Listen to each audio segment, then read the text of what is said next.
8장 5절 6절 2절 보겠습니다.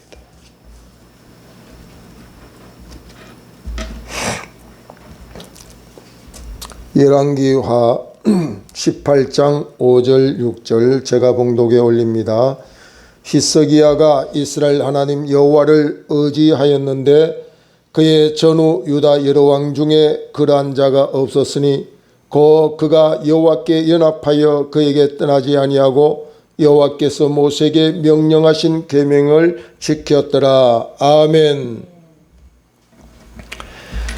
70 가까이 된 노인이 법률사무소마다 다니면서 손을 벌립니다. 그때마다 법률사무소 직원들이 마치 세금을 바치는 듯 그 손 내민 그곳에 얼마의 돈을 내고 있습니다. 사연을 알아보니까 이 70 노인은 우리나라의 최고의 명문대학을 법대를 졸업하고 사실을 여러 번 쳤지만은 계속된 실패로 폐인이 됐습니다. 노숙자로 살고 있습니다. 선후배의 관계를 알고 법률사무소를 다니며 손을 벌리니 사무소 직원들이 그 사정을 알고 몇 푼씩 주는 돈을 가지고 생활을 하고 있는 사람이었습니다. 우리는 이 땅을 살면서 많은 시험을 치르게 됩니다. 그러나 그 시험이 나를 영화롭게 할 수도 있지만 나를 굉장히 어려운 길로 가기도 합니다. 그래서 시험은 꼭 이겨야 되고 통과해야 된다는 사실입니다. 왜냐하면 그 결과를 통해서 모습이 극과 극이라고 하는 사실을 우리는 알게 되는 거죠. 에베소서 5장 15절 이하에 보면 그런즉 너희가 어떻게 행할지로 자세히 주의하여 지혜 없는 자같이 하지 말고 오직 지혜 있는 자같이 하여 세월을 아끼라 때가 악하니라. 그러므로 어리석은 자가 되지 말고 오직 주의 뜻이 무엇인지 이해하라고 말씀하고 있습니다. 정말 정신을 차리지 아니하면 오늘의 우리의 시대의 시험을 잘 감당할 수가 없다는 사실입니다. 특히 지지난주부터 이제 세 번째 수직신앙 회복에 대하여 말씀을 드리면서 우리들이 시험을 치르는데 우리가 주목해야 될 그곳이 어디냐면 3절에 있는 말씀, 히스기야가 그의 조상 다윗의 모든 행위와 같이 여호와께서 보시기에 하는 겁니다. 오늘 세상의 모든 사람들이 옳다고 해도 여호와 보시기에 옳지 않으면 옳은 길이 아닙니다. 세상의 모든 사람이 그 길이 옳다 해도 하나님이 그 길이 옳지 않다고 하면 우리는 그 길을 따르지 아니할 때 그것이 하나님 앞에 합격점을 받는 수험생이 될 수가 있다는 거죠. 그러므로 우리는 이 수직신앙, 하나님을 의식하는 신앙, 세상의 어떤 권력을 가진 사람보다 하나님을 더 두려워하고 하나님 앞에 사는 바른 신앙인이 되어져야 된다는 거죠. 예수님의 제자들이 세상을 향하여서 주님의 능력을 펼치고 그 권세를 가지고 병든 자를 치료하고 귀신을 쫓아내고 흥분되어 주님께 왔을 때에 주님께서 하신 말씀이 있습니다. 내가 정녕 너를 모른다. 너희들이 귀신을 쫓아내고 병든 자를 치료한다 할지라도 내가 보기에는 너희들은 너의 의를 드러냈을 뿐이고 내가 무엇을 한 것처럼 자랑하는 너희들의 그 모습 속에는 내가 없다는 거죠. 우리가 아무리 수고하고 열심을 내고 우리가 아무리 충성한다 할지라도 하나님 보시기에 그분이 내 마음에 합하도다, 옳도다, 잘했다 이 결과가 나지 않으면 우리는 마침 내가 쌓은 바벨탑이 무너지는 것 같이 될 수밖에 없다는 거죠. 전주에 이어서 히스기야가 수직신앙의 모범을 보였는데 그 첫 번째가 히스기야는 하나님이 보시기에 정직히 행했다. 그 말씀을 드렸습니다. 저희 아들이 설교하는 것을 우리 목사님과 사모님들이 영상을 통해서 보았습니다. 보고서 하나같이 이야기하고는 목사님 닮았습니다. 아버지 속 뺐습니다. 그런 이야기를 사람들이 해요. 아무리 닮지 아니하려고 해도 닮는 것은 어쩔 수 없죠. 로마서 3장 4절 이하에 보면 하나님은 참되시다. 하나님은 선하시다. 그렇게 말씀했습니다. 요한복음 8장 44절에 보면 너희는 너희 아비 마귀에게서 났으니 너희 아비의 욕심대로 너희도 행하고자 하느니라. 그는 처음부터 살인한 자요 진리가 그 속에 없으므로 진리에 서지 못하고 거짓을 말할 때마다 제 것으로 말하나니 이는 그가 거짓말장이요 거짓의 아비가 되었음이니라. 우리가 누구를 닮았느냐? 하나님의 자녀는 반드시 참되신 하나님을 닮을 수밖에 없지요. 마귀를 닮는 것은 거짓의 일들을 행함으로, 거짓을 제 것으로 행함으로 우리는 마귀의 자녀가 될 수밖에 없습니다. 우리가 하나님의 자녀로 우리가 살아간다고 하는 것을 무엇으로 증명하느냐면 바로 정직한 삶을 통하여 증명할 수 있습니다. 히스기야는 3절에 보니까 이런 고백을 하는데 저는 한 주간 동안 이 말씀을 굉장히 묵상하며 제 마음에 큰 울림을 받고 정말 수직신앙 회복에 대하여 다시 한번 생각을 해봤습니다. 히스기야가 그의 조상 다윗의 모든 행위와 같이 여호와께서 보시기에 정직하게 행하여, 오늘 이 정직의 개성이 어디서 왔느냐 하면 그 조상 다윗을 통하여서 이어졌다. 이것이 굉장히 중요한 부분입니다. 우리의 자녀, 우리의 아들들이 우리 아버지의 정직한 행위를 따라 나도 정직했다고 하는 이 고백이 얼마나 중요한지 모릅니다. 이건 참으로 귀한 일입니다. 그 부모가 내가 정직하니 너희도 정직하라 이렇게 가르치는 것도 중요하지만 그 자식이 우리 아버지의 정직한 것을 보고 나도 정직하게 행했다고 하는 이 말이 얼마나 중요한지 모른다는 거죠. 우리의 자식, 우리의 손자들이 우리 아버지, 우리 할아버지, 할머니를 보고 그 정직함을 따라 나도 살았습니다. 이 고백이 얼마나 중요한지 모른다는 거죠. 오늘 성경은 이 정직한 길이 우리의 삶의 길에 대로를 열어준다고 말씀하고 우리의 후손이 대대손손 복을 받는 길이라고 성경은 말하고 있습니다. 정직하면 잠깐 세상 사람들이 말하는 손해 같은 삶이 될 수도 있지만 멀리 넓게 보면 결국은 그 정직한 자의 손을 들으시는 이가 하나님이시라는 사실을 우리는 기억하게 됩니다. 그래서 에베소서 4장 15절에 보면 오직 사랑 안에서 참된 것을 행해라 그랬어요. 바로 이것은 거짓을 일삼는 이 땅 속에 성도에게 정직으로 세상을 이겨라 그렇게 말씀하는 것이라고 보게 되는 거죠.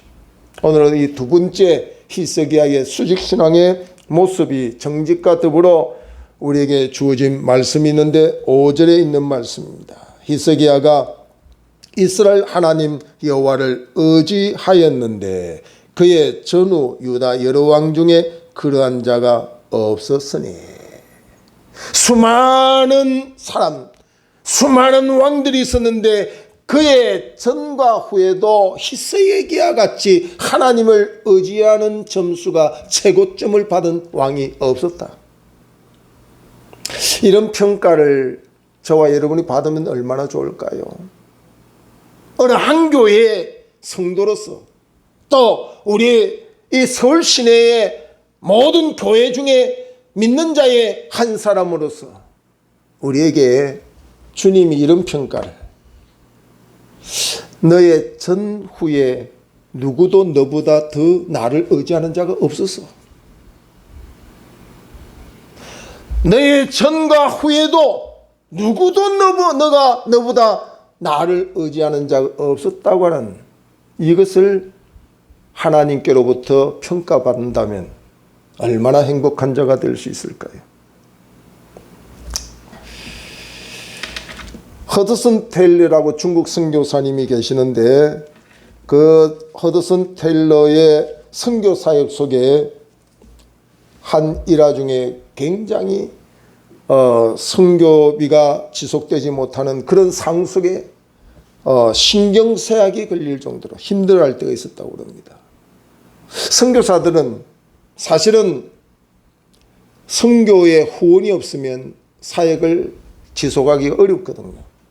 그런데 그것이 보장되지 않는 일이라 때로는 많은 후원이 있을 수도 있고 때로는 그 선교비가 완전히 끊겨버릴 수도 있기 때문에 참으로 힘든 시간을 지낼 때가 있었습니다. 그런데 요한복음 15장 5절에 있는 말씀, 주는 포도나무요 너는 가지라 하는 이 말씀을 보면서 내가 가지인데 왜 염려를 할까? 내가 믿는 주님이 포도나무요 나는 그의 진액을 먹고 성장할 수 있는 가지인데 주께서 살아계시고 지금도 나와 함께 하시는데 가지된 내가 왜 걱정을 할까? 말씀 한마디로 염려하지 않고 더 주님을 가까이 하는 믿음으로 사역을 잘 감당했다는 간증을 한 적이 있습니다. 시편 4편 4절에 보니까 하나님께 붙어있는 너희들은 오늘날까지 생존하였느니라. 출애굽하여 수많은 사람들이 하나님께로 붙어있지 아니하고 인간적인 생각을 하고 하나님을 의지하는 믿음이 없는 사람들이 가나안 땅에 들어가지 못했을 때도 하나님을 절대적으로 의지했던 여호수아와 갈렙과 그의 믿음의 자손들이 하나님의 약속의 땅을 갔던 그 모습을 우리가 보게 되죠. 공급하는 일은 하나님이십니다. 하나님이 우리를 공급하시기 때문에 그 공급하시는 하나님의 실존에 대한 믿음, 그분의 변함없는 사랑을 믿는다고 한다면 결코 우리가 두려워할 일이 없는 거죠. 특히 전해 내려오는 이야기 중에 민정시찰을 한 어진왕이 있습니다. 어진왕에게 어느 가난한 여인이 찾아왔습니다. 왕이여, 제가 잠드는 사이에 제가 가지고 있는 전 재산을 도둑 맞았습니다. 어떻게 살아갈지 막막합니다. 그때 왕이 이런 이야기를 합니다. 도둑 맞을 것 같으면 잠을 자지 말아야지. 왜 잠을 잤느냐고 이야기를 합니다. 그때 이 가난한 여인이 이런 말을 합니다. 저는 왕을 믿고 잠을 잤습니다. 나라와 나를 지켜주실 왕을 확실히 믿기 때문에 잠을 잘 잤습니다. 그때 이 왕이 어떤 마음의 감동을 받았는지 그 가난한 여인에게 큰 상을 베풀었다는 이야기가 있습니다. 여러분, 누구를 믿습니까? 어진 왕을 믿는 그 믿음 하나로 상을 받는 가난한 여인이 있다고 한다면 오늘 저와 여러분이 믿는 하나님은 어떤 하나님이십니까? 무엇 때문에 잠을 자지 못하고 염려하고 걱정합니까? 하나님을 의지하는 믿음. 내가 좀 가난하고 세상적으로 좀 부족해도 히스기야의 믿음의 점수처럼 저의 전과 후에 그 어떤 사람도 히스기야 같이 하나님을 의지하는 믿음을 가진 사람이 없더라. 그것이 얼마나 중요한지 몰라요. 여러분, 무엇을 의지합니까? 우리 신앙생활은 내가 의지하는 것을 하나 둘씩 버릴 때 진짜 신앙생활 하는 거예요. 우리는 믿습니다 믿어도 너무너무 많이 의지해요. 물질도 의지하고 자식도 의지하고 부모도 의지하고 세상 걸 의지하다가 의지하는 만큼 그 한계 속에서 눈물 짓는 일들이 얼마나 많습니까? 100% 의지했지만 사람은 의지할 만한 대상이 사실 안 돼요. 부분적으로 어느 한계점에 부닥치면 의지하는 것이 결코 아무것도 아니구나, 허무하다는 사실을 깨닫게 되는 거예요. 하나님은 절대적으로 하나님을 의지하는 하나님의 백성이 되기를 소원했는데, 오늘 히스기야 왕이 그의 전과 후에도 어떤 이도 히스기야 왕만큼 하나님을 의지하는 자가 없었더라. 이것을 믿음으로 설명을 해주고 있고, 6절에는 히스기야의 믿음을 이렇게 표현합니다. 그가 여호와께 연합하여 그에게 떠나지 아니하고, 히스기야의 믿음에 대해서는 의지하였다는 믿음을 소개하고, 두 번째는 그가 하나님과 연합하고, 그러니까 그가 개별적으로 움직이고 생각하고 행동한 적이 없어요. 함께 했다는 거죠. 붙어 있었다는 거죠. 오늘 여기 연합한다는 것은 동거한다, 동행한다는 말이에요. 같은 마음, 같은 뜻, 같은 목표로 나아갔다 하는 사실을 말하고 있는 겁니다.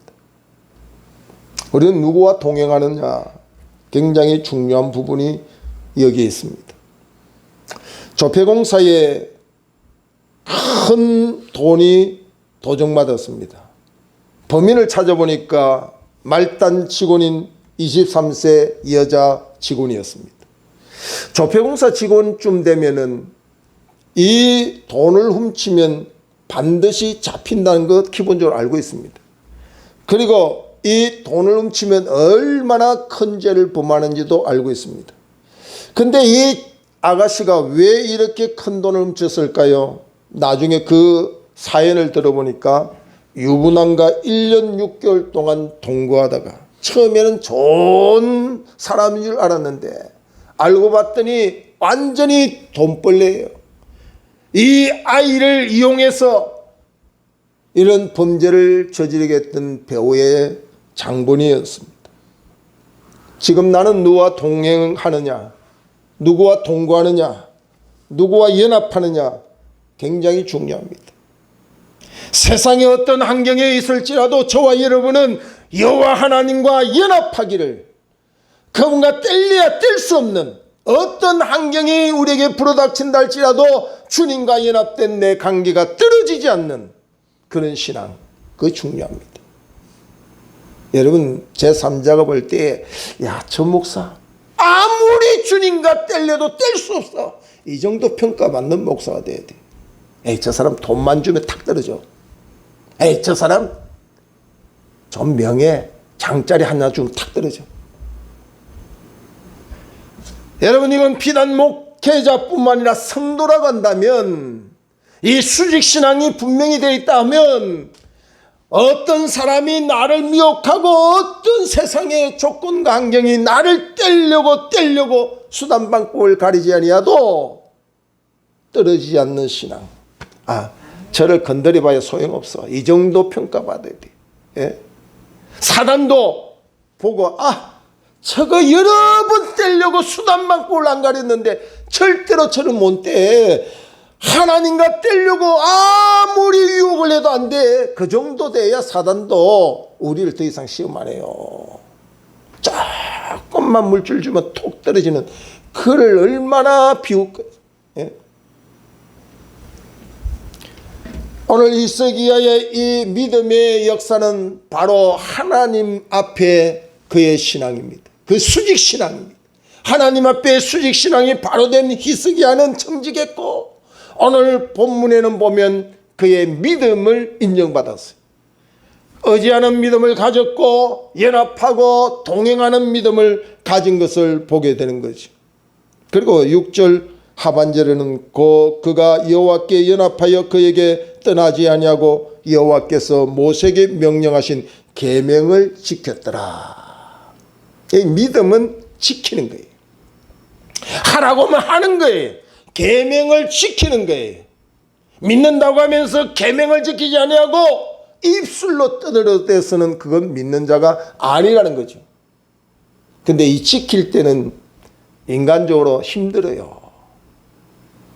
여러분, 모세가 홍해를 건널 때에 인간적인 상식을 생각하면 건너면 발 디디면 빠져 죽습니다. 예? 그러나 그것이 하나님의 명령일 때는 디디는 거예요. 그때 하나님은 역사하시는 거예요. 그것을 믿는다고 하는 거예요. 인간의 생각이나 상식이나 계산을 가지고 행동하는 정도로가 믿는 게 아니라 하나님의 말씀이 떨어지면 순종하는, 그것이 바로 믿는 거다 이 말이에요. 근데 이 히스기야의 믿음은 어떻게 행동으로 보여줬느냐, 참 무시무시할 정도로 행동으로 보여주는데 4절에 있는 말씀입니다.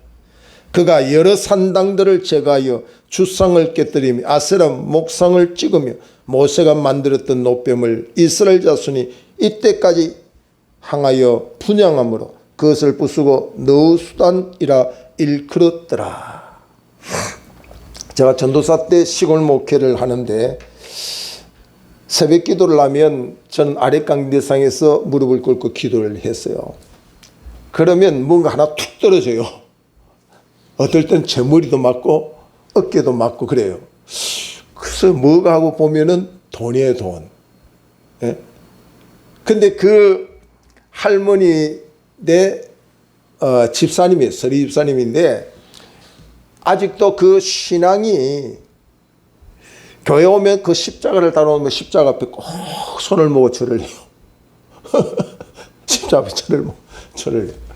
그리고 젊은 전도사라도 주의 종인데 자기가 이렇게 자꾸 깨끗하게 숨겨놓은 돈을 가지고 자기 딸을 대접한다고 이렇게 툭 던져주는 거예요.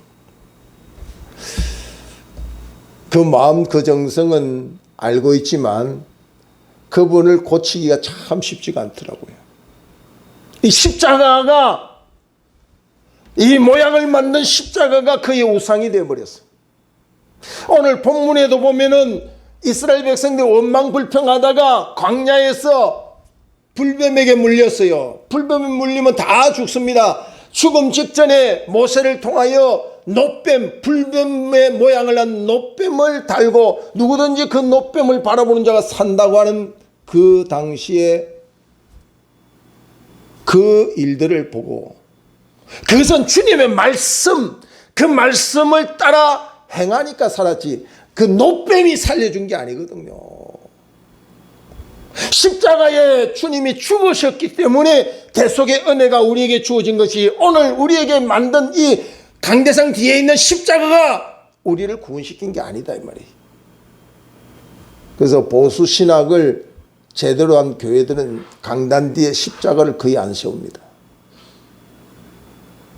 십자가를 만들어 놔도, 우리도 저기 있잖아요, 만들어 놔도 붙여도 돼요. 그러나 이것이 우상이 되면 안 된다는 거죠. 우리가 10계명, 1, 2계명, 2계명을 자세히 보면 무엇이든지 하나님 외에 다른 것을 만들고 새겨놓고 거기에 절하거나 그것을 섬기면 안 된다는 이야기입니다. 이미 지나간 그 일들을 지금까지도 모세가 옛날에 그 노뱀을 만들어서 구원시킨 그것을 기억하고 아직도 그 노뱀이 우상이 되어 절하고 섬기고 있는 이들의 모습을 보고서 히스기야는 그것을 다 없애버립니다. 4절에 보면 그가 여러 산당들을 제거하며 주상을 깨뜨리며 아세라 목상을 찍으며 모세가 만들었던 노뱀을 이스라엘 자손이 이때까지 향하여 분향함으로 그것을 부수고 너수단이라 일컬었더라. 이런 것을 하기가 쉽지 않아요. 왕이 되어서 우리가 그 대통령에게 이렇게 하면 좋을 건데 이렇게 했으면 그렇게 이야기를 하지만 막상 대통령이 되면 자기의 의도와 무조건 일관해서 행동하기 쉽지 않습니다. 그 조직이나 구조, 그 환경 속에서 알기는 아는데 그것을 행동하기가 쉽지가 않아요.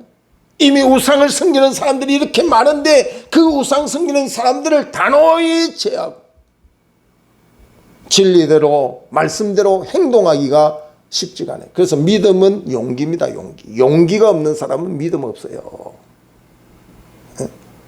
나를 죽인다고 생명을 위협해도 믿음 있는 사람은 행할 수 있어요. 왜냐하면 믿음은 용기가 나오기 때문에.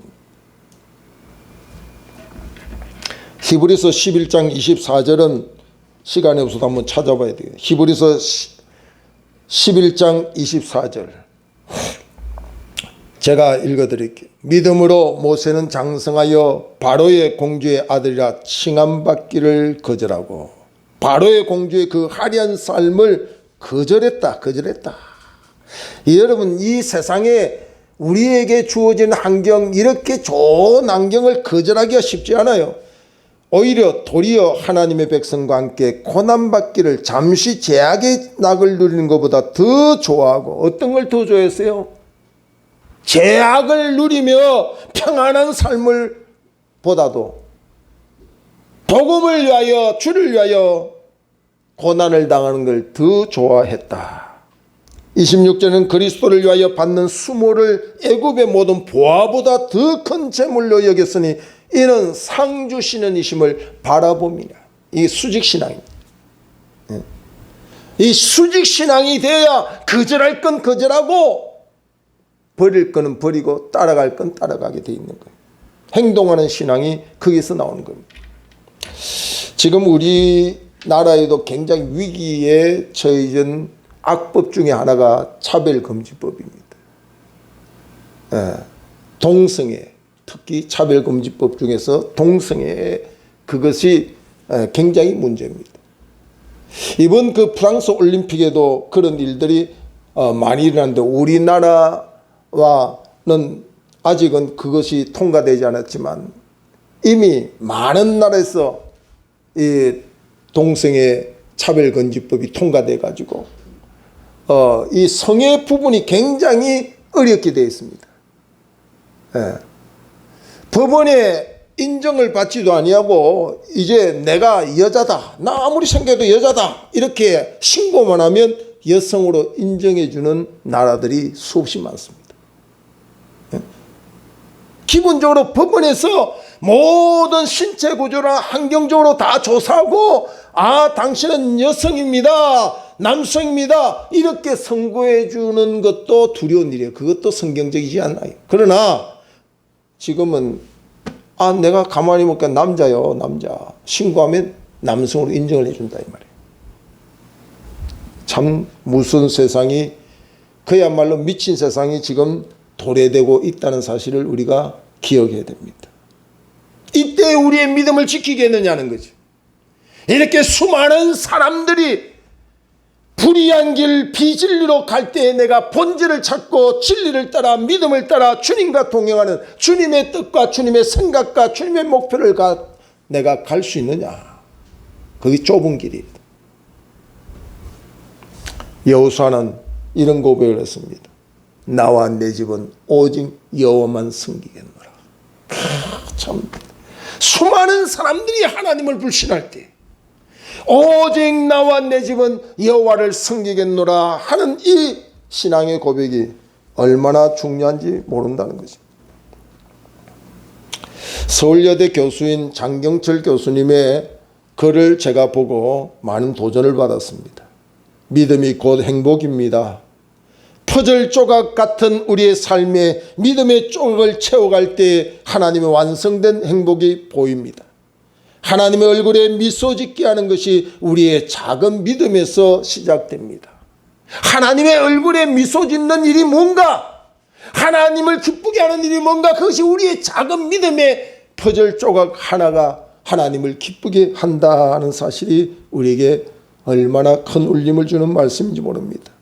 당신의 믿음을 세상에 유통시키십시오.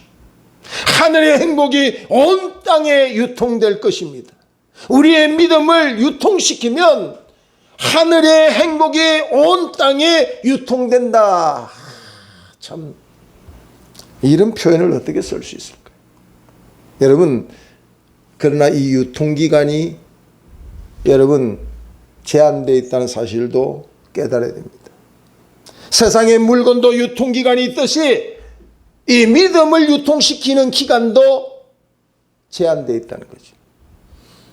우리의 삶이 생존기간이 점점 단축될 뿐 아니라 하나님이 우리에게 허락된 유통시간이 점점 줄어가고 있는 이때에 하늘의 행복을 온 땅에 유통시킬 수 있는 이 절호의 기회를 우리가 선용하지 아니하고 있다면 하늘의 행복은 이 땅에 사라지고 피폐하고 펴든 땅을 바라보고 있을 수밖에 없다는 이야기입니다.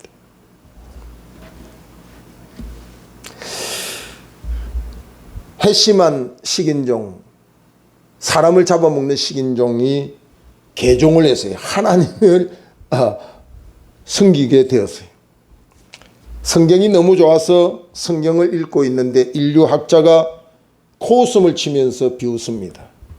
야, 지어내고 거짓말 같은 책을 아직도 읽느냐?